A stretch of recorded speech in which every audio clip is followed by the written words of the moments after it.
নমস্কাৰ। প্ৰথম শ্ৰেণীৰ মৰমৰ ছাত্ৰ ছাত্ৰীসকল, মই তোমালোকৰ বাইদেউ দীপাঞ্জলি দেৱী।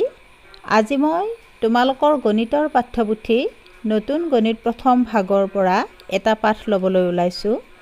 1ৰ পৰা 9লৈ সংখ্যাৰ ধাৰণা লগে ভাগে গাওঁ আহা। 1 হাতীৰ শুৰ 1, 2 আমাৰ চকু 2, 3 ৰিক্সাৰ চকা 3, 4 গৰুৰ ঠেং 4, 5 হাতৰ আঙুলি 5, 6 পতংগৰ ঠেং 6, 7 ৰামধেনুৰ ৰং 7, 8 মকৰাৰ ঠেং 8, 9 ফুলি আছে ফুল 9,